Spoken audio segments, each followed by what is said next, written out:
아주머니 오늘도 밤 늦게까지 하시네요. 이 시간엔 혼자 마감하세요. 그 말이 끝나자마자 가게 문을 다시 열었습니다. 회식하던 사람들이 우르르 들어오고 저는 앞치마 끈을 다시 묶었어요. 하루가 한 번 더 늘어난 것처럼요. 아이들 어릴 때부터 저는 거의 혼자 키웠습니다. 낮에 일하고 밤에 또 일하고 주말에도 일했죠. 남편은 술이 문제였고 결국 술 때문에 먼저 갔어요. 사람들은 이제 좀 나아지겠다고 했는데 저는 그대로였습니다. 마감까지 붙잡고 사는 게 아직도 제 현실이었거든요. 그래서였는지 회식하러 몇 번이고 오던 그 남자가 자꾸 눈에 밟혔습니다. 말을 많이 거는 사람도 아닌데 꼭 제가 마지막까지 남는 시간만 되면 계산대 근처에 잠깐 서서 저를 봤어요. 그런데 이상했습니다. 왜 저는 그 사람 앞에서만 괜찮다는 말을 자꾸 늦추게 됐을까요? 셔터를 내리기 직전 그 남자가 다시 한번 말했어요. 혼자시면 정류장까지만 같이 걸을까요? 저는 그때 거절해야 한다는 걸 알면서도 입술이 먼저 안 움직였습니다. 여러분은 그 순간 어떤 선택을 했을지 궁금해요. 그날도 11시가 넘어서야 마지막 손님이 나갔습니다. 계산대 옆 동전이 달그락 소리를 내며 바닥에 떨어졌고 저는 허리를 숙여 줍다가 입구 쪽을 봤어요. 셔터 밖에 누군가 서 있었거든요. 희미한 가로등 불빛 아래 서 있는 사람이 태준 씨였습니다. 회식 손님들이랑 몇 번 온 적 있는 사람이었죠. 회사에서 팀장쯤 되는 것 같았고 말투가 차분한 편이었어요. 그런데 그날은 혼자였습니다. 저는 가게 문을 다시 열면서 물었어요. 또 필요한 게 있으세요? 태준 씨는 고개를 가볍게 저으며 말했습니다. 아니요. 그냥 아주머니 혼자 마감하시는 것 같아서요. 저는 그 말이 무슨 의미인지 몰라서 잠깐 멈칫했어요. 그냥 인사치레인가 싶었는데 태준 씨가 계산대 근처에 서서 조용히 가게 안을 둘러봤죠. 말을 더하는 것도 아니고 그렇다고 나가는 것도 아니었습니다. 저는 앞치마를 벗으면서 속으로 생각했어요. 이 사람 왜 이러지? 그런데 이상하게도 불편하다기보다는 마음이 조금 느슨해지는 느낌이 들었습니다. 혼자 마감하는 게 익숙했는데 누군가 그 시간을 함께 있어준다는 게 낯설었거든요. 저는 계산대 서랍을 정리하면서 말했습니다. 손님, 저 이제 문 닫아야 해요. 태준 씨는 고개를 끄덕이며 밖으로 나갔어요. 저도 앞치마를 벗고 셔터를 내리려는데 그 사람이 가게 앞에서 한 발짝 떨어져 서 있더라고요. 담배를 피우는 것도 아니고 전화를 하는 것도 아니었습니다. 그냥 서 있었어요. 정류장까지만 같이 걸을까요? 저는 그 말을 듣고 손이 멈췄습니다. 셔터 손잡이를 잡은 채로 그냥 서 있었어요. 거절해야 한다는 건 알았는데 입이 떨어지지 않았죠. 사실 저는 그 순간 뭐라고 대답해야 할지 몰랐습니다. 결국 저는 아무 대답도 하지 않고 셔터를 끝까지 내렸습니다. 자물쇠를 채우는 소리가 철컥 울렸고 저는 가방을 들고 천천히 걸었어요.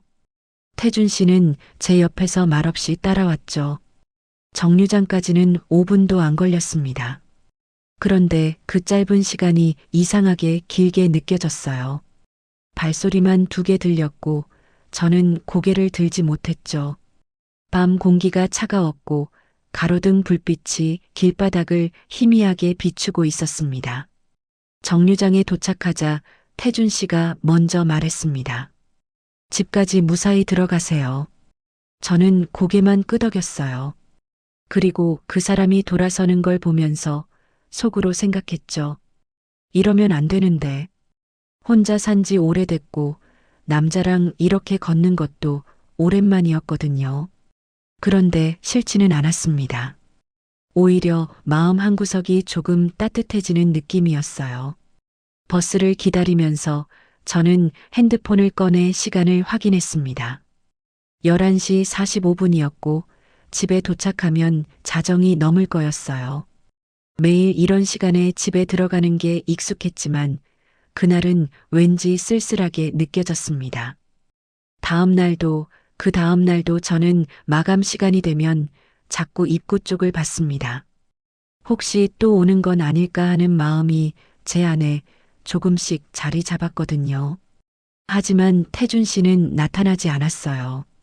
사흘째 되는 날 저는 속으로 생각했습니다. 그냥 그날 한 번이었던 거겠지.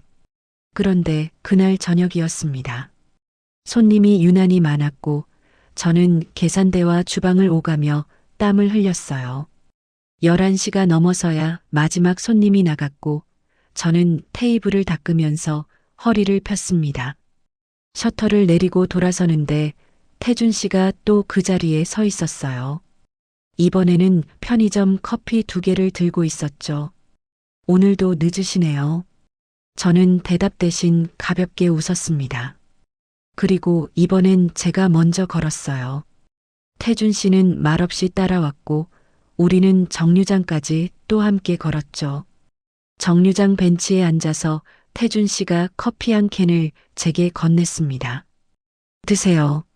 저는 사양하려다가 받았어요. 캔이 차가웠고 손으로 감싸니 조금씩 온기가 느껴졌습니다. 우리는 한참 동안 말없이 앉아 있었습니다. 버스를 기다리는 사람이 몇 명 더 있었고 저는 커피를 한 모금 마셨어요. 달콤한 맛이 목을 타고 내려갔고 피곤했던 몸이 조금 풀리는 느낌이었죠. 태준 씨가 조심스럽게 물었습니다. 힘드시죠? 뭐가요? 매일 이렇게 늦게까지 일하는 거요. 저는 어깨를 한번 으쓱했어요. 익숙해요. 20년 넘게 이렇게 살았으니까요. 태준 씨는 고개를 끄덕이며 커피를 마셨습니다. 그리고 한참 후에 말했어요. 저도 오래 혼자 살았어요. 집에 들어가면 너무 조용해서 가끔은 TV도 안 보고 그냥 앉아 있을 때가 있어요. 저는 그 말을 듣고 가슴이 뜨끔했습니다. 저도 그랬거든요. 집에 들어가서 불 켜는 것도 귀찮고 밥 먹는 것도 대충 해결하고 그냥 침대에 누워 천장을 보는 날이 많았어요. 혼자 사는 게 편하긴 한데 외롭긴 하죠. 제가 그렇게 말하자 태준 씨가 고개를 끄덕였습니다. 맞아요. 편한데 외로워요. 우리는 그날 밤 1시간 가까이 정류장에 앉아 있었습니다. 말을 많이 한 건 아니었는데 시간이 빨리 지나갔어요. 버스가 오고 또 가고 사람들이 타고 내렸지만 우리는 계속 앉아 있었죠. 헤어질 때 태준 씨가 물었습니다. 내일도 이 시간에 끝나요? 저는 고개를 끄덕였어요. 매일 그래요. 태준 씨는 아무 말도 하지 않았습니다. 그냥 고개만 한번 끄덕이고 저보다 먼저 자기 버스에 올랐어요. 저는 그날 밤 집에 돌아와서도 계속 생각했습니다. 저 사람은 왜 자꾸 나타나는 걸까? 그런데 이상했어요. 궁금하다기보다는 기다려지는 느낌이 더 컸거든요. 마감 시간이 되면 자꾸 시계를 보게 됐고 셔터를 내릴 때면 입구 쪽을 먼저 확인하게 됐어요. 일주일쯤 지나자 그게 패턴이 됐습니다. 태준 씨는 거의 매일 나타났고 우리는 정류장에서 커피를 마시며 짧게 이야기를 나눴어요. 깊은 얘기는 아니었습니다. 날씨 얘기, 동네 얘기, 가끔 일 얘기 정도였죠. 그런데 그 짧은 시간이 제게는 소중해지기 시작했어요. 하루를 마감하고 집에 가기 전 누군가와 함께 앉아 있는 그 시간이 점점 필요해졌습니다. 어느 날 태준 씨가 물었어요. 가족은 어떻게 되세요? 아들 2 있어요. 다 장가갔고 따로 살아요. 자주 보세요? 아니요. 명절 때나 한 번씩이요. 태준 씨는 고개를 끄덕이며 말했습니다. 저도 애들이 있는데 따로 살죠.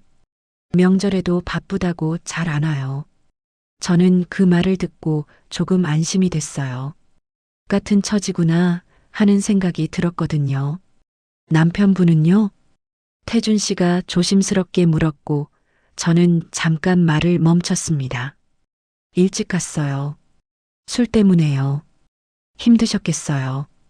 그때는 힘들었는데 이제는 괜찮아요.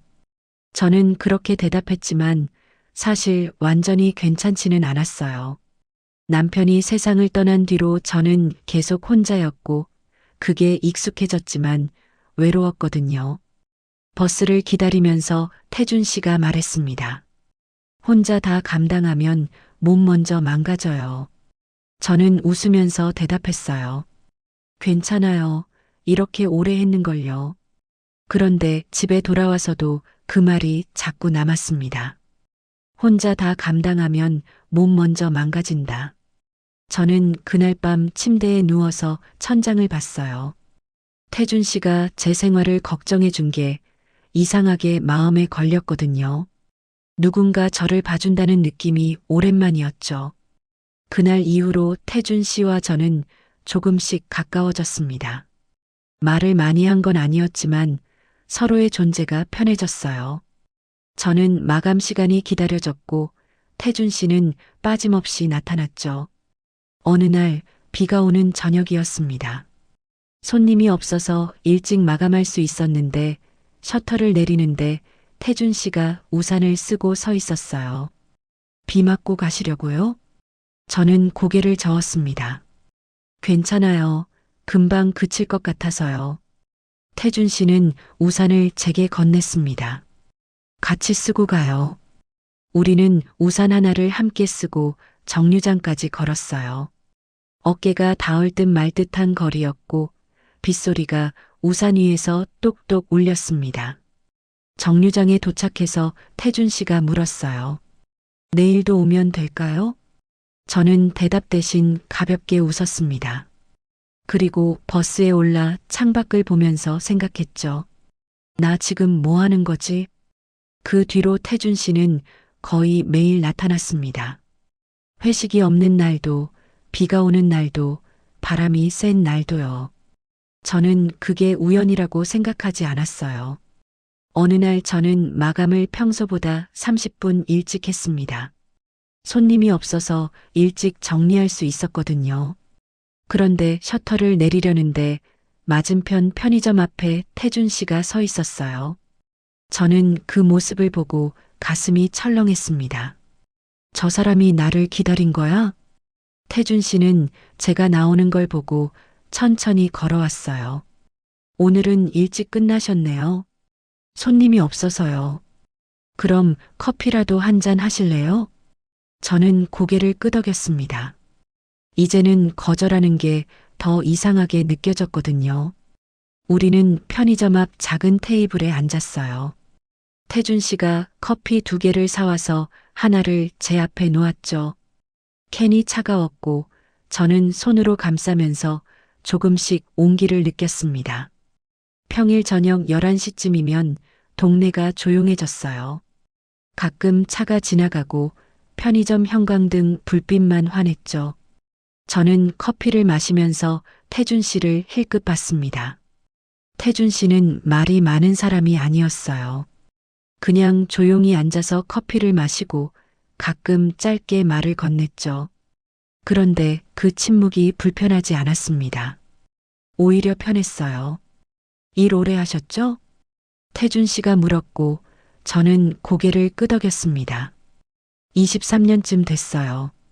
아이들 어릴 때부터 했으니까요. 힘드셨겠어요. 뭐 익숙해요. 저는 그렇게 대답했지만 사실 힘들었어요. 밤늦게까지 일하고 주말도 없이 일하고 명절에도 가게를 열었죠. 그렇게 살아야 아이들을 키울 수 있었거든요. 태준 씨가 천천히 말했습니다. 저도 회사 다니면서 애들 키웠는데 쉽지 않더라고요. 근데 혼자 다 하시면 얼마나 힘들었겠어요. 저는 그 말을 듣고 가슴 한쪽이 뜨거워졌어요. 누군가 제 삶을 알아봐 준다는 느낌이 들었거든요. 괜찮았어요. 그렇게 살 수밖에 없었으니까요. 태준 씨는 고개를 끄덕이며 커피를 마셨습니다. 그리고 한참 후에 조심스럽게 말했어요. 근데 이제는 조금 쉬셔도 되지 않아요? 저는 그 말을 듣고 웃었습니다. 쉬는 게 뭔지 모르겠어요. 일하는 게 익숙해서요. 그래도 혼자 다 감당하면 몸 먼저 망가져요. 태준 씨가 또 그 말을 했을 때 저는 대답하지 못했어요. 맞는 말이었거든요. 요즘 허리도 아프고 무릎도 시큰거렸죠. 우리는 그날 밤 1시간 넘게 앉아 있었습니다. 말을 많이 한 건 아니었지만 시간이 빨리 지나갔어요. 편의점 주인이 의자를 정리하는 소리가 들렸고 저희는 일어났죠. 정류장까지 걸으면서 태준 씨가 말했습니다. 같이 있으면 편하네요. 저도 그렇게 느꼈어요. 태준 씨랑 있으면 말을 많이 하지 않아도 편했고 무언가를 설명해야 한다는 부담도 없었죠. 그날 밤 집에 돌아와서도 태준 씨 생각이 났습니다. 저 사람은 왜 나한테 이러는 걸까? 일주일이 더 지났습니다. 태준 씨는 변함없이 나타났고 우리는 매일 정류장에서 커피를 마시며 시간을 보냈어요. 이제는 제 하루 중에서 그 시간이 제일 좋았습니다. 어느 날 태준 씨가 평소와 다르게 말을 조심스럽게 꺼냈어요. 제가 이상한 말하는 것처럼 들릴 수도 있는데요. 저는 커피를 마시다 말고 태준 씨를 봤습니다. 혼자 사시는 거 힘드시죠? 뭐 그렇죠. 저도 혼자 살면서 많이 느꼈어요. 집에 들어가면 너무 조용하고 밥도 대충 먹게 되고 청소도 귀찮아지고요. 저는 고개를 끄덕였어요. 맞는 말이었거든요. 태준 씨가 잠깐 망설이다가 말했습니다. 같이 살면 아주머니가 좀 덜 힘들 것 같아서요. 저는 그 말을 듣고 숨이 멎었습니다. 커피캔을 든 손이 조금 떨렸고 저는 아무 대답도 하지 못했어요. 태준 씨는 제 반응을 보면서 급하게 말했죠. 갑자기 이상한 소리에서 죄송해요. 그냥 혼자 사는 게 서로 힘들 것 같아서요. 부담 갖지 마세요. 저는 고개를 들지 못하고 커피만 한 모금 마셨습니다. 목으로 넘어가는 게 차가웠고 머릿속은 복잡했죠. 같이 산다고? 그날 밤 저는 아무 대답도 하지 못하고 버스에 올랐어요. 집에 돌아와서 거울 앞에 섰습니다. 거울 속 제 얼굴은 피곤해 보였고 주름이 눈에 들어왔어요. 나 같은 사람이랑 같이 산다고? 그런데 한편으로는 마음 한구석이 흔들렸습니다. 혼자 사는 게 정말 힘들었거든요. 집에 들어가면 불 켜는 것도 귀찮고 밥 차려 먹는 것도 버거웠죠. 세탁기 돌리는 것도 청소하는 것도 다 혼자였어요. 며칠 동안 저는 태준 씨를 피했습니다. 마감을 서두르고 뒷문으로 나가고 정류장도 다른 곳으로 갔어요. 그런데 이상했습니다. 피하면 피할수록 자꾸 태준 씨 생각이 났거든요.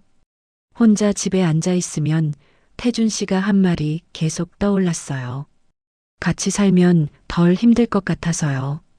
일주일쯤 지났을까요? 저는 결국 다시 평소 시간에 마감을 했습니다. 셔터를 내리고 돌아서는데 태준 씨가 또 그 자리에 서 있었어요. 요즘 안 보이셔서 걱정했어요. 저는 대답 대신 고개만 숙였습니다. 태준 씨는 말없이 제 옆을 걸으면서 편의점으로 갔고 커피 2개를 사왔어요. 우리는 또 작은 테이블에 앉았습니다. 태준 씨가 먼저 말했어요. 지난번에 제가 이상한 말 했죠. 부담 갖지 마세요.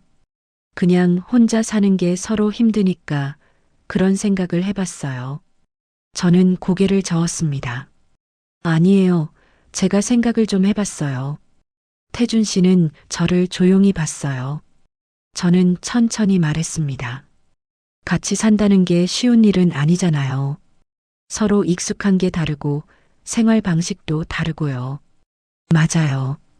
그래서 천천히 생각하시면 돼요. 근데 혼자 사는 것도 한계가 있더라고요. 태준 씨는 아무 말도 하지 않고 고개만 끄덕였습니다. 저는 커피를 다 마시고 캔을 손에 쥔 채로 말했어요. 조금 더 생각해 봐도 될까요? 물론이죠. 천천히 생각하세요. 그날 밤 집에 돌아와서 저는 방 안을 둘러봤어요. 좁은 원룸에 짐만 가득하고 냉장고엔 반찬 몇 개뿐이었죠. 침대 시트도 언제 빨았는지 기억이 안 났고 창문도 오래 안 닦았어요. 이렇게 계속 살 수는 없지 않나?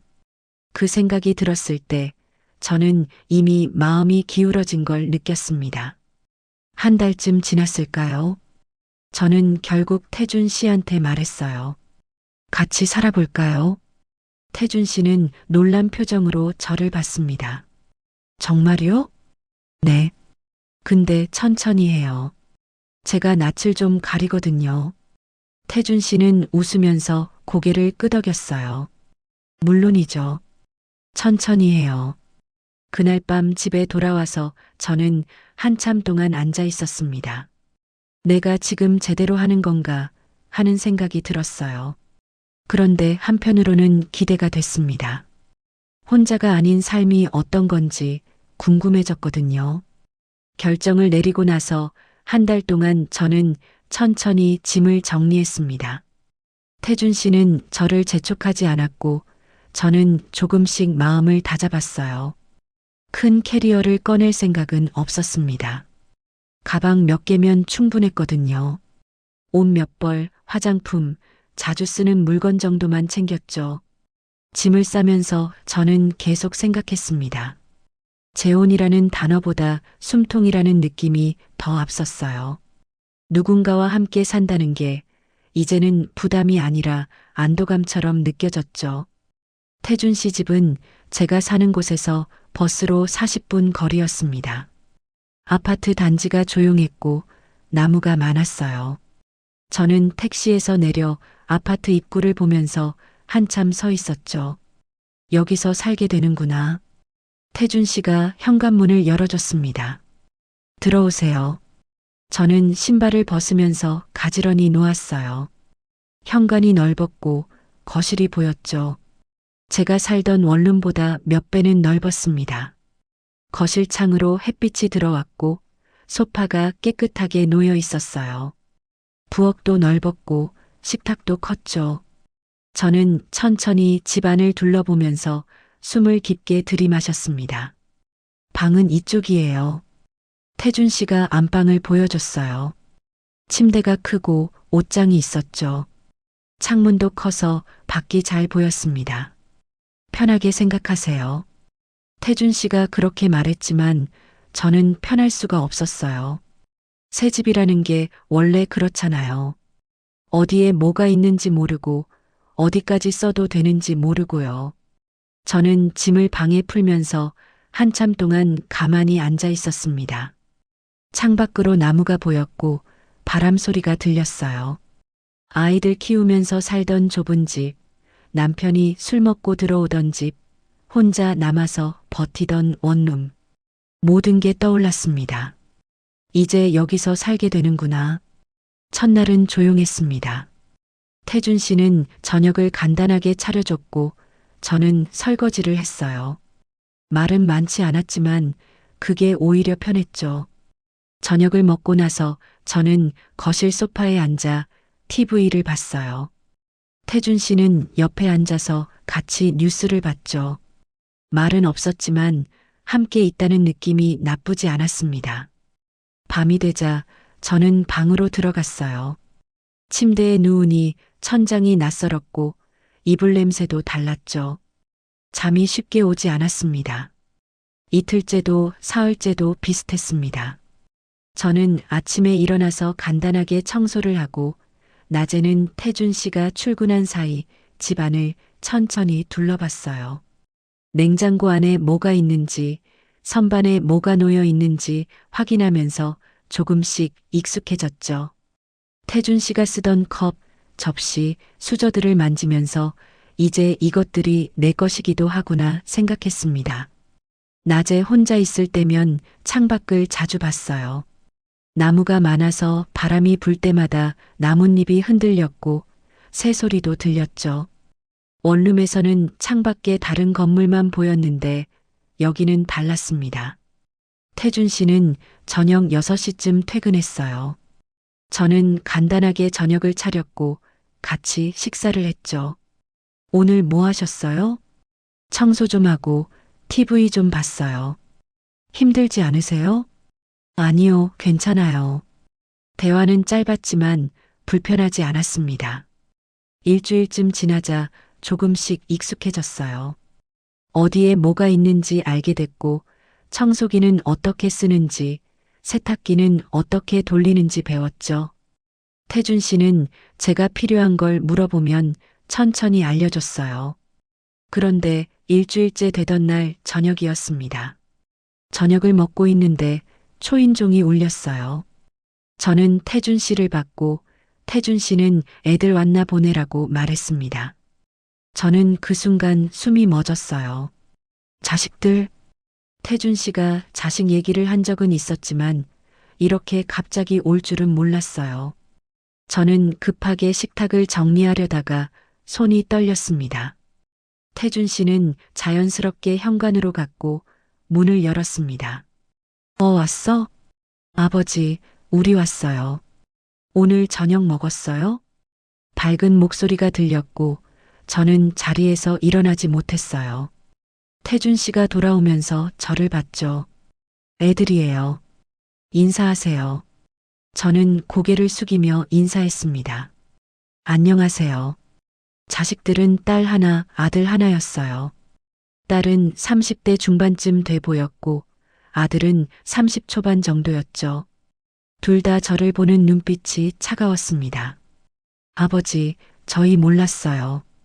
언제 같이 사시기로 하신 거예요? 딸이 그렇게 말하면서 거실로 들어갔습니다. 아들도 말없이 따라 들어갔고 저는 주방 쪽으로 조용히 물러났어요. 태준 씨가 애들한테 설명했습니다. 같이 살기로 했어. 혼자 사는 것도 힘들고 서로 도움이 될 것 같아서 그런 건 우리한테 먼저 얘기하셔야죠. 저희가 아버지 걱정되는데 딸이 그렇게 말하면서 냉장고 문을 열었어요. 물 한 병을 꺼내서 마시면서 저를 힐끗 봤죠. 저는 그 시선을 피하면서 설거지를 시작했습니다. 물소리가 크게 들렸고 제 손이 떨렸어요. 아들이 거실 소파에 앉으면서 리모컨을 집어들었습니다. 아버지, 이번 주말에 또 올 거예요. 애들 데리고요. 그래, 그렇게 해. 태준 씨는 아무렇지 않게 대답했고 저는 설거지를 끝내고 방으로 들어갔어요. 문을 닫는 순간 가슴이 답답했습니다. 아, 이렇게 되는구나. 딸이 큰 소리로 말하는 게 방 안까지 들렸어요. 아버지, 집 깨끗하네요. 그래도 저희가 자주 와서 확인할게요. 괜찮아. 미선 씨가 잘 챙겨줘. 그래도요. 저희는 아버지 걱정돼요. 저는 침대에 앉아서 귀를 막고 싶었습니다. 1시간쯤 지나서 애들이 돌아갔어요. 저는 방 안에서 나가지 않았고 태준 씨가 문을 두드렸죠. 미선 씨, 괜찮아요? 네, 괜찮아요. 저는 대답했지만 괜찮지 않았습니다. 자식들 눈빛이 자꾸 떠올랐고 제가 여기 있으면 안 될 것 같은 느낌이 들었거든요. 다음 날 아침 태준 씨가 출근하고 저는 혼자 집에 남았습니다. 청소를 하면서 계속 생각했어요. 여기가 내 집이 맞나? 그런데 이상했습니다. 청소를 해도 밥을 해도 제 집 같은 느낌이 들지 않았어요. 자꾸 눈치가 보였고 어디까지 건드려도 되는지 확신이 없었죠. 주말이 됐습니다. 태준 씨 자식들이 또 왔고 이번에는 손주까지 데려왔어요. 5살쯤 된 아이가 거실을 뛰어다니고 딸은 부엌 서랍을 열어 과자를 꺼냈죠. 저는 주방에서 과일을 깎았습니다. 손주가 소파에서 뛰어내리는 소리가 들렸고 딸이 조심해, 할아버지 집인데라고 말했어요. 그 말을 들으면서 저는 생각했습니다. 할아버지 집이지, 내 집은 아니구나. 오후쯤 딸이 주방으로 들어오면서 물었어요. 아버지 좀 어때요? 편하게 지내세요? 네, 잘 지내세요. 그런데 우리는 좀 불편해요. 저는 칼을 든 손을 멈췄습니다. 딸이 제 얼굴을 보면서 천천히 말했어요. 우리 가족인데 갑자기 낯선 사람이 있으면 불편하잖아요. 저희도 자주 오는데 신경 쓰이거든요. 그 말이 제 가슴에 꽂혔습니다. 저는 대답하지 못하고 과일만 계속 깎았어요. 사과 껍질이 길게 벗겨졌고 칼 쥔 손에 힘이 들어갔죠. 딸이 나가고 저는 혼자 주방에 서서 한참을 멍하니 있었습니다. 외부인이구나, 나는. 그날 저녁 자식들이 돌아가고 저는 태준 씨한테 조심스럽게 말했어요. 나 여기서 자꾸 작아져. 태준 씨는 TV를 보다 말고 저를 봤습니다. 왜요? 무슨 일 있었어요? 애들이 날 별로 안 좋아하는 것 같아. 태준 씨는 한숨을 쉬며 말했어요. 예민하게 굴지 마요. 애들이 아직 익숙하지 않아서 그래요. 시간 지나면 괜찮아질 거예요. 저는 더 이상 말하지 않았습니다. 그 말이 제일 무서웠거든요. 예민하게 굴지 마. 그날 밤 저는 침대에 누워서 천장을 봤습니다. 여기 온 게 맞는 선택이었을까 하는 생각이 들었어요. 그런데 이미 선을 넘은 뒤였습니다. 원룸 계약도 정리했고 짐도 다 옮겼고 이제 돌아갈 곳도 없었어요. 저는 눈을 감고 생각했습니다. 조금만 참으면 괜찮아지겠지. 그런데 그게 얼마나 틀린 생각이었는지 저는 그때 몰랐습니다. 그 뒤로 자식들은 주말마다 왔습니다. 전화도 없이 초인종을 누르고 현관문을 열고 거실로 들어왔어요. 저는 그때마다 주방으로 물러났죠. 어느 토요일 오후였습니다. 딸이 손주를 데리고 왔고 아들은 아내까지 데려왔어요. 거실이 순식간에 시끄러워졌죠. 딸이 냉장고 문을 열었습니다. 아버지, 우유 없어요? 애가 우유 먹어야 하는데. 아, 미안. 안 사뒀네. 태준 씨가 미안해 하는데 딸이 저를 힐끗 봤어요. 집에 사람이 있는데 장도 안 보세요? 저는 대답하지 못했습니다. 사실 장을 보러 갈 때마다 뭘 사야 할지 몰랐거든요. 태준 씨가 먹는 것도 잘 모르고 자식들이 뭘 좋아하는지도 몰랐어요. 아들이 TV 리모컨을 집어들며 채널을 돌렸습니다. 아버지, 이거 요즘 재밌어요. 같이 봐요. 태준 씨는 소파에 앉아서 TV를 봤고 저는 주방에서 과일을 깎았어요. 손주가 할머니, 나 사과 싫어라고 말했지만 저는 할머니가 아니었죠. 그냥 아저씨 집에 사는 아줌마였습니다. 오후 내내 자식들은 집안을 자기 집처럼 돌아다녔어요. 냉장고를 열어 음료수를 꺼내고 과자 서랍을 뒤지고 화장실을 쓰고 방문을 열어 안을 들여다봤죠. 딸이 안방 문을 열더니 저를 봤습니다. 아버지, 방 정리가 안 돼 있네요. 괜찮아. 그냥 내버려둬. 그래도요. 저희가 올 때는 깨끗해야 하는 거 아니에요? 저는 그 말을 듣고 가슴이 답답했어요. 방 정리를 안 한 게 아니라 제가 어디까지 건드려야 할지 몰라서 조심하고 있었거든요. 저녁 시간이 됐습니다. 딸이 아버지, 우리 저녁 먹고 갈게요 하면서 주방으로 왔어요. 뭐 있어요? 저는 냉장고를 열어 보여줬습니다. 된장찌개 끓일 수 있어요. 에이, 그건 좀 우리 치킨 시켜 먹어요. 딸이 그렇게 말하고 전화로 치킨을 주문했어요. 3만 원짜리 2마리를 시켰고 태준 씨가 돈을 냈죠. 치킨이 오고 다들 거실 식탁에 둘러앉았습니다. 저는 자리가 없어서 주방 의자에 앉았어요. 아무도 저를 부르지 않았고 저도 나서지 않았죠. 아버지, 이거 맛있네요. 다음에 또 시켜 먹어요. 그래, 그렇게 하자. 태준 씨는 웃으면서 대답했고 저는 주방에서 물만 마셨습니다. 배가 고팠지만 나가서 같이 먹을 용기가 나지 않았어요. 저녁을 먹고 나서 아들이 물었습니다. 아버지, 다음 주에 또 올 거예요. 괜찮죠? 그럼 언제든지 와. 근데 아버지, 이 집 열쇠 하나 더 있어요? 저희가 먼저 와서 기다릴 때도 있잖아요. 태준 씨가 잠깐 망설이다가 고개를 끄덕였습니다. 그래, 열쇠 하나 만들어 줄게. 저는 그 말을 듣고 숨이 막혔어요. 자식들이 열쇠를 가지면 언제든 들어올 수 있다는 뜻이었거든요. 저녁 8시쯤 자식들이 돌아갔습니다.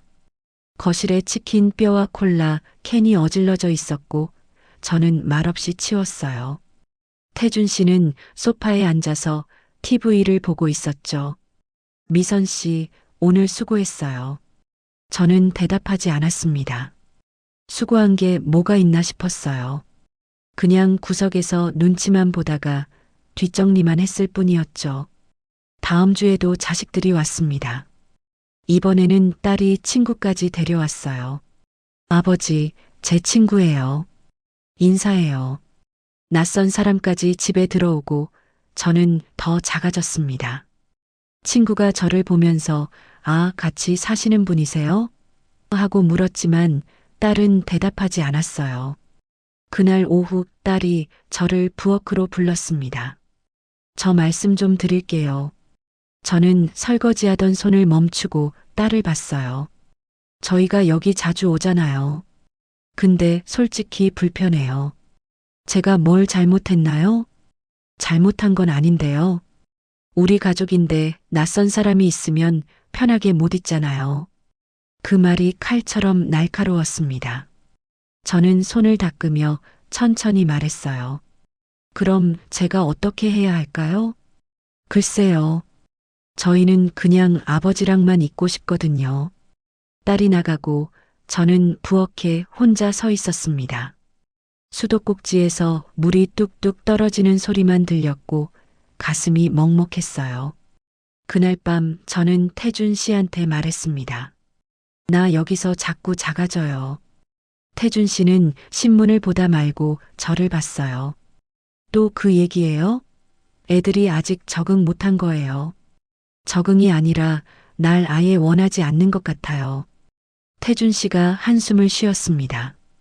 예민하게 굴지 마요. 시간 지나면 다 괜찮아져요. 저는 더 이상 말하지 않았어요. 예민하게 군다는 말이 제일 무서웠거든요. 제 감정을 부정당하는 느낌이었죠. 그날 밤 저는 침대에 누워 천장을 봤습니다. 여기서 계속 살 수 있을까 하는 생각이 들었어요. 거실은 넓은데 제자리는 어디에도 없었거든요. 다음 날 아침 태준 씨가 출근하고 저는 혼자 청소를 했습니다. 거실 소파 쿠션을 털고 바닥을 닦고 창문을 닦았어요. 그런데 아무리 닦아도 이 집이 제 집 같지 않았습니다. 점심때쯤 초인종이 울렸습니다. 저는 놀라서 현관으로 갔고 문을 열었어요. 딸이 서 있었죠.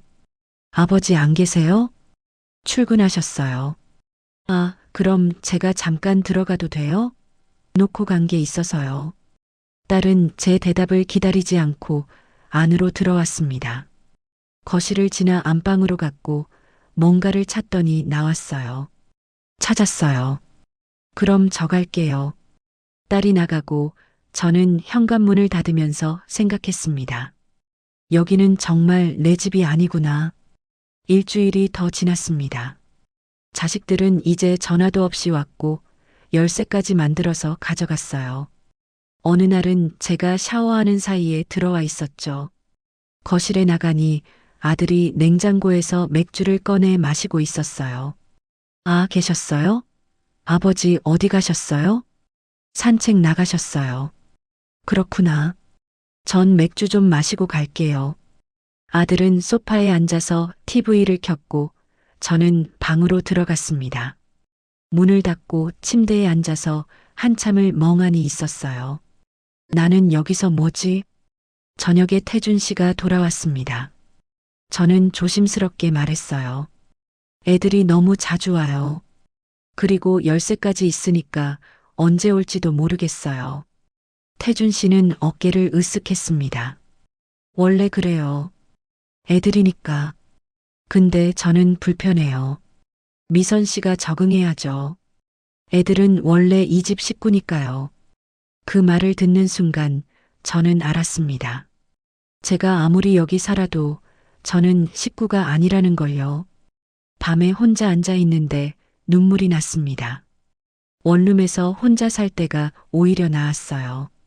좁아도 제 공간이었고 눈치 볼 사람도 없었거든요. 그런데 여기서는 달랐습니다. 넓은 집에 살지만 제 자리는 어디에도 없었어요. 다음 날 딸이 또 왔습니다. 이번에는 손주 옷을 가지고 왔더라고요. 아버지, 애 옷 여기 좀 둬도 돼요? 올 때마다 편하게 갈아입히려고요. 태준 씨는 그래, 나더라고 했고, 딸은 안방 옷장을 열었습니다. 제 옷 옆에 아이 옷을 걸더라고요. 저는 그 모습을 보면서 가슴이 무너졌습니다. 이제 옷장마저 제 것이 아니구나 하는 생각이 들었어요. 그날 밤 저는 태준 씨한테 다시 말했습니다. 나 정말 힘들어요. 여기서 살 수가 없을 것 같아요. 태준 씨는 짜증을 냈습니다. 또 그 소리예요? 얼마나 더 예민하게 굴 거예요? 애들은 원래 그래요. 이해 좀 해요. 저는 더 이상 아무 말도 하지 않았습니다. 이해받을 수 없다는 걸 알았거든요. 그날 밤 저는 가방을 꺼내 짐을 싸기 시작했습니다. 조용히 천천히요. 태준 씨는 거실에서 TV를 보고 있었고 제가 뭘 하는지 몰랐어요. 다음 날 아침 저는 태준 씨한테 말했습니다. 전화 갈게요. 태준 씨는 놀란 표정으로 저를 봤어요. 갑자기 왜요? 갑자기가 아니에요. 계속 말했잖아요. 그래도 조금만 더 있어봐요. 애들도 익숙해질 거예요. 저는 고개를 저었습니다. 이미 마음은 정해져 있었어요. 태준 씨는 그날 밤 저를 달랬습니다. 거실 소파에 나란히 앉아서 처음으로 제 손을 잡았어요. 미안해요. 제가 애들한테 말을 안 해서 그래요. 저는 대답하지 않고 창밖만 봤습니다. 밤이 깊었고 가로등 불빛만 희미하게 들어왔어요. 애들이 말이 좀 심했죠. 제가 내일 전화해서 얘기해 볼게요. 너무 자주 오지 말라고요. 저는 그 말을 듣고 조금 마음이 흔들렸습니다. 그래도 내 편이 있구나. 태준 씨가 계속 말했어요. 미선 씨, 조금만 참아요. 시간 지나면 애들도 이해할 거예요. 우리 좀 더 노력해봐요. 저는 고개를 끄덕였습니다. 사실 나갈 곳도 마땅치 않았고 다시 혼자 사는 게 두렵기도 했거든요. 알았어요. 조금만 더 있어 볼게요. 태준 씨는 안도하는 표정으로 웃었습니다. 고마워요. 제가 잘할게요. 그날 밤 저는 침대에 누워 생각했어요. 괜찮아질 거야. 조금만 더 견디면. 다음 날 아침 태준 씨는 출근하면서 말했습니다. 오늘 딸한테 전화해 볼게요. 걱정 마요. 저는 고개를 끄덕이며 배웅했어요. 문이 닫히고 저는 혼자 남았습니다. 점심때쯤 청소를 하고 있는데 초인종이 울렸어요. 저는 현관으로 갔고 인터폰을 확인했죠. 딸이었습니다. 문을 열자 딸이 얼굴을 찌푸리며 들어왔어요. 아버지 계세요? 출근하셨어요. 아, 그래요. 근데 제가 드릴 말씀이 있어서요. 딸은 거실로 들어가 소파에 앉았습니다. 저는 맞은편에 조심스럽게 앉았어요. 아버지한테 전화 왔더라고요. 저희 보고 너무 자주 오지 말래요. 저는 아무 말도 하지 못했습니다. 딸이 저를 똑바로 보면서 말했어요. 솔직히 말씀드릴게요. 저희는 여기 올 때마다 불편해요. 우리 엄마도 아닌 사람이 여기 있으니까요. 저도 불편해요. 제가 그렇게 말하자 딸이 코웃음을 쳤습니다. 불편하면 왜 여기 있어요? 나가시면 되잖아요. 그 말이 가슴에 박혔습니다. 저는 숨을 깊게 들이마시며 말했어요. 태준 씨랑 같이 살기로 해서 왔어요. 그건 아버지 혼자 결정하신 거잖아요. 저희는 동의한 적 없어요. 딸이 일어서면서 냉장고로 갔습니다. 문을 열더니 안을 들여다보고 뭔가를 꺼냈어요. 이거 제가 지난주에 사다 놓은 건데 왜 없어졌어요? 제가 먹었어요. 냉장고에 있길래 버리기 전에 먹어야 할 것 같아서요. 버리기 전에요? 이거 유통기한 한참 남았는데요? 저는 당황해서 말했습니다. 죄송해요. 몰랐어요. 아니, 여기 사는 사람이 냉장고에 뭐가 있는지도 몰라요? 그리고 이건 저희 거예요. 함부로 먹으면 어떡해요? 딸의 목소리가 점점 커졌습니다. 저는 일어서서 고개를 숙였어요. 정말 죄송해요. 앞으로는 안 그럴게요. 앞으로요? 앞으로도 계속 여기 계실 거예요? 저는 대답하지 못했습니다. 딸은 한숨을 쉬며 가방을 들었어요. 아버지한테 말씀드릴게요. 저희는 정말 불편하다고요. 딸이 나가고 저는 거실에 주저앉았습니다. 손이 떨렸고 숨이 가빠졌어요. 저녁에 태준 씨가 돌아왔습니다. 현관문을 열자마자 표정이 굳어 있었어요. 딸한테 전화 왔어요. 저는 고개를 숙였습니다. 냉장고에 있던 반찬 먹었다고요? 그게 애 거였대요. 몰랐어요. 유통기한 확인하다가 먹어야 할 것 같아서. 그래도 물어보고 먹어야죠. 태준 씨의 목소리가 차갑게 식었습니다. 저는 가슴이 철렁했어요. 죄송해요. 다음부터 조심할게요. 그게 문제가 아니에요. 애들이 화났어요. 자기네 엄마도 아닌 사람이 자기네 물건을 함부로 만진다고요. 저는 그 말을 듣고 숨이 막혔습니다. 그럼 제가 어떻게 해야 해요? 냉장고도 못 열어요? 그게 아니라 조심해야죠. 애들 물건은 건드리지 말고요. 저는 더 이상 말하지 않았습니다. 무슨 말을 해도 소용없다는 걸 알았거든요. 다음 날 아들이 왔습니다. 이번에는 아내까지 데려왔고 둘이 거실에 앉아서 저를 봤어요. 저희가 할 말이 있어요. 아들 며느리가 말했습니다. 사실 저희는 처음부터 반대였어요. 아버님이 재혼하시는 거요. 저는 손을 꼭 쥐고 들었습니다. 근데 아버님이 하신다니까 어쩔 수 없이 인정했죠. 그래도 저희 입장도 생각해 주셨으면 좋겠어요. 무슨 입장이요? 저희는 이 집에 올 때마다 눈치 보여요. 낯선 사람이 있으니까요. 그리고 솔직히 저희 친정 쪽에서도 좋게 안 봐요. 며느리의 말이 칼날처럼 날카로웠습니다. 저는 가슴이 아파서 숨쉬기가 힘들었어요. 아들이 덧붙였습니다. 저희가 원하는 건 간단해요.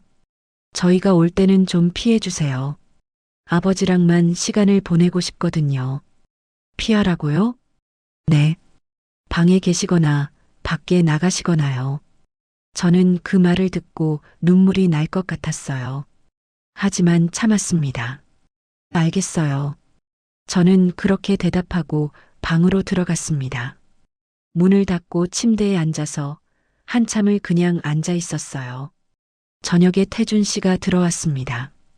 애들이 한 말 들었어요? 네. 미안해요. 근데 애들 말도 일리가 있어요. 저는 태준 씨를 봤습니다. 믿을 수가 없었어요. 당신도 그렇게 생각해요? 그게 애들 입장도 이해해줘야죠. 갑자기 낯선 사람이 생기면 불편할 수도 있잖아요. 저는 낯선 사람이에요? 태준 씨는 대답하지 않았습니다. 그냥 한숨만 쉬었죠. 미선 씨, 그냥 사과해요.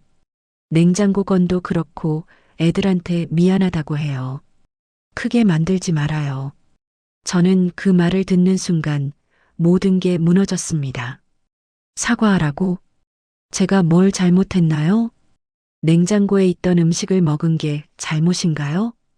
이 집에 사는 게 잘못인가요? 저는 태준 씨를 보면서 천천히 말했어요. 당신은 제 편이 아니네요. 그게 아니라, 됐어요. 알았어요. 저는 방 밖으로 나가 현관으로 향했습니다. 가방을 들고 신발을 신었어요. 어디 가요?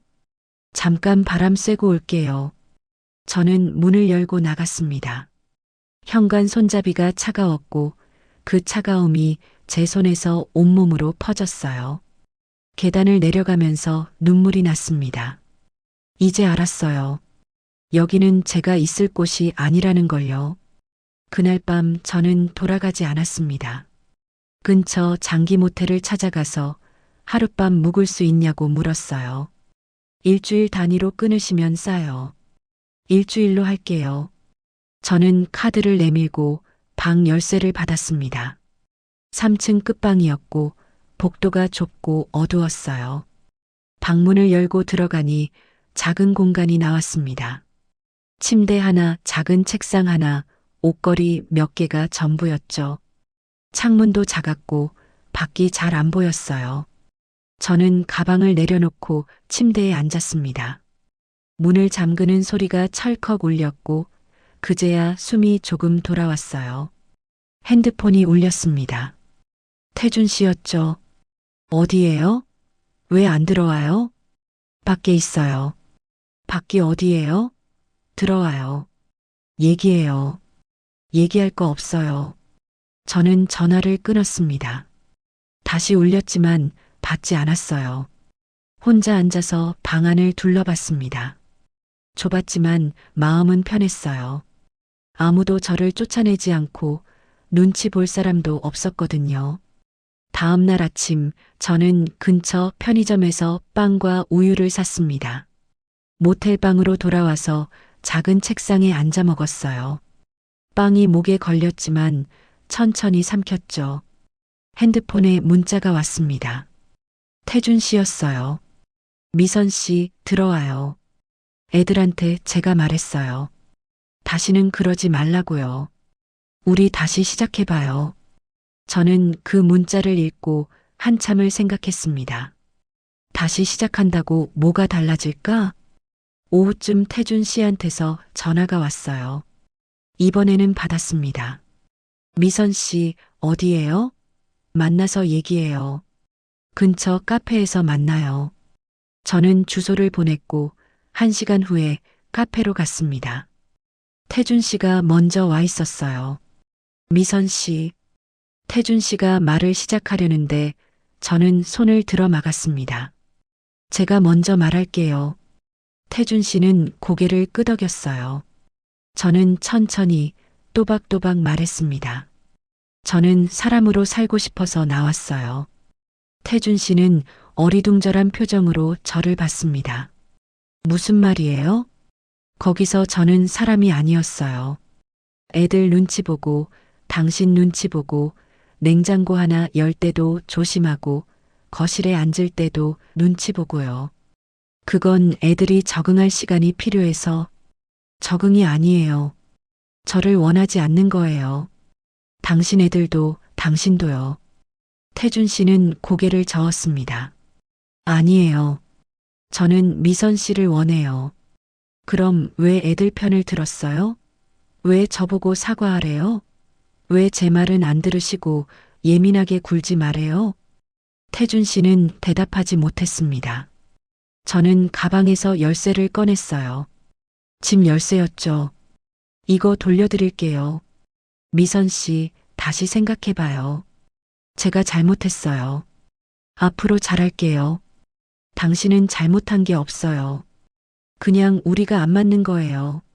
저는 테이블 위에 열쇠를 놓고 일어섰습니다. 태준 씨가 제 손을 잡았어요. 애들이 문제라면 제가 말할게요. 다시는 그러지 말라고요. 저는 고개를 저었습니다. 애들은 계속 그럴 거예요. 그리고 당신은 계속 애들 편을 들 거예요. 그게 당연한 거고요. 그럼 어떻게 해요? 그냥 이렇게 끝내요? 네.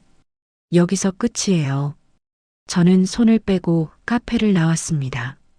뒤에서 태준 씨가 뭐라고 말하는 소리가 들렸지만 돌아보지 않았어요. 모텔로 돌아와서 저는 침대에 누웠습니다. 천장을 보면서 한참을 그냥 누워 있었어요. 눈물이 날 것 같았지만 나오지 않았습니다. 다음 날 저는 일자리를 알아보기 시작했어요. 예전에 일하던 가게 사장님한테 전화했죠. 사장님, 저예요. 혹시 자리 있으세요? 미선 씨? 오, 언제 일 시작할 수 있어요? 내일부터요. 좋아요. 내일 나와요. 전화를 끊고 저는 작은 메모지를 꺼냈습니다. 거기에 제 일정을 적었어요. 내일부터 일 시작. 한 달 후 원룸 알아보기. 천천히 다시 시작. 메모지를 책상 위에 놓고 저는 편의점으로 갔습니다. 조각 케이크 하나를 샀어요. 딸기 케이크였죠. 모텔방으로 돌아와서 플라스틱 포크로 케이크를 떠먹었습니다. 달콤했고 부드러웠어요. 혼자 먹는 케이크였지만 쓸쓸하지 않았습니다. 오히려 마음이 편했어요. 핸드폰에 태준 씨한테서 또 문자가 왔습니다. 읽지 않았어요. 창밖을 보니 해가 지고 있었습니다. 가로등이 하나씩 켜지고 거리가 어두워졌어요. 저는 케이크를 다 먹고 포크를 놓았습니다. 그리고 거울 앞에 섰어요. 거울 속 제 얼굴은 피곤해 보였지만 눈빛은 살아 있었습니다. 이제 다시 시작이야. 저는 그렇게 중얼거렸어요. 다시 혼자가 됐지만 이번에는 달랐습니다. 제가 선택한 혼자였거든요. 누군가의 집에서 눈치 보며 사는 것보다 좁은 방에서라도 제 자리를 지키는 게 나았어요. 다음 날부터 저는 다시 일을 시작했습니다. 손님을 받고 계산대에 서고 마감을 했어요. 익숙한 일상이었죠. 한 달쯤 지나서 저는 작은 원룸을 구했습니다. 예전에 살던 곳보다 조금 더 좁았지만 괜찮았어요. 제 공간이었으니까요. 짐을 정리하면서 저는 생각했습니다. 같이 사는 게 답은 아니었구나. 누군가와 함께 산다고 해서 외롭지 않은 게 아니었어요. 오히려 더 외로울 수도 있었죠. 제 자리를 잃으면서까지 누군가와 함께 있을 필요는 없었습니다. 저는 새 집 창문을 열었어요. 바람이 들어왔고 커튼이 흔들렸습니다. 밖에서 아이들 웃음소리가 들렸고 차 지나가는 소리가 들렸어요. 저는 그 소리를 들으면서 커피를 한 잔 끓였습니다. 혼자 마시는 커피였지만 맛있었어요. 여러분은 어떤 선택을 하시겠어요? 함께 있지만 외로운 삶과 혼자지만 온전한 삶 중에서요. 저는 제 답을 찾았습니다. 오늘 이야기 끝까지 들어주셔서 고맙습니다. 구독해 두시면 다음 사연도 과장 없이 있는 그대로 더 친절하게 들려드릴게요. 끝까지 보실 분들은 지금 화면 왼쪽 재생 목록부터 눌러서 같은 흐름의 사연들을 이어서 보세요. 그리고 오른쪽 추천 영상은 이 지옥이 시작된 첫 단추가 더 선명하게 나옵니다. 지금 바로 하나만 눌러주시면 그대로 이어집니다.